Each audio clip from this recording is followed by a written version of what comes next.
Hey everyone, today we're working on making connections with a text.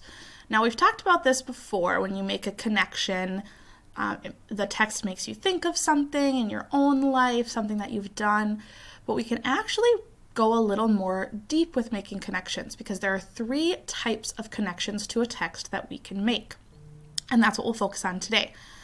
The first type is text to self connections. This is when you connect the text to your life.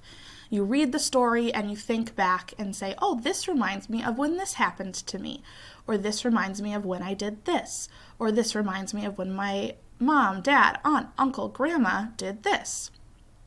Some words, some sentence frames you might use to make these connections are, I felt like the character when, or the story reminds me of the time.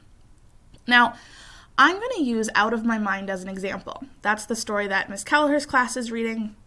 I know a couple other classrooms have read it as well. And the story is about a girl with cerebral palsy, which is a disorder that makes it so that she can't speak and she can't really move and she can't express herself too easily, but she's super, super smart.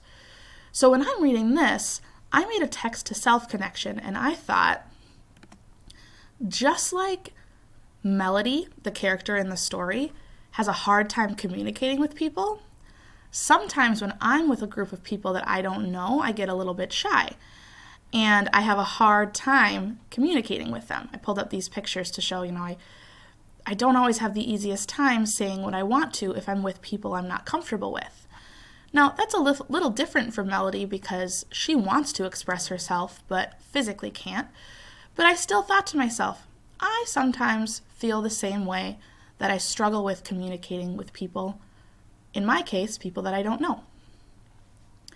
The next type of connection is text to world.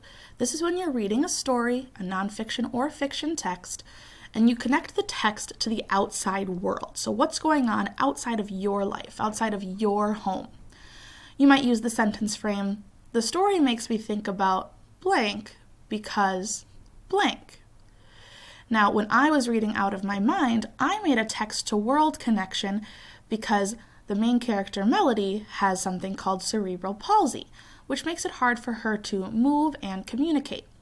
My text-to-world connection was the story makes me think about Stephen Hawking because he was a very intelligent person, just like Melody in Out of My Mind, who couldn't communicate with his words and who couldn't really move his body and physically communicate either.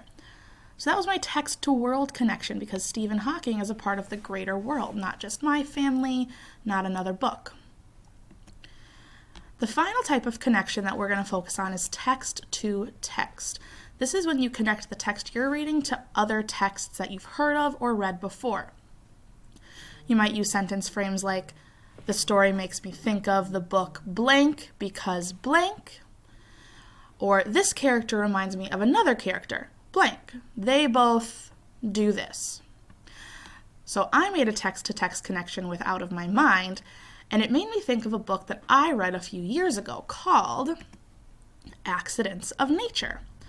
Now, Accidents of Nature is another book about a person with cerebral palsy.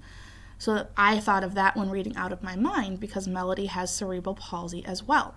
The main character is also a young girl, just like Melody in Out of My Mind.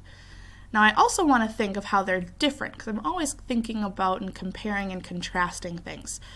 These books are different because while Melody is in school and on a quiz team, in Accidents of Nature, the main character is at a summer camp. I'm also thinking of the difference that in Out of My Mind, it is in the year 2000s, so not too long ago, and in Accidents of Nature, it's set in the 1970s. But despite the fact that they're different, it definitely was a text-to-text connection for me. Out of My Mind made me think of the story Accidents of Nature because the main characters both have the same disability. As you're reading, you always want to try to make connections. It helps you compare and contrast things. It helps you have a deeper understanding of what's going on, maybe the author's message, and that's what we will focus on today.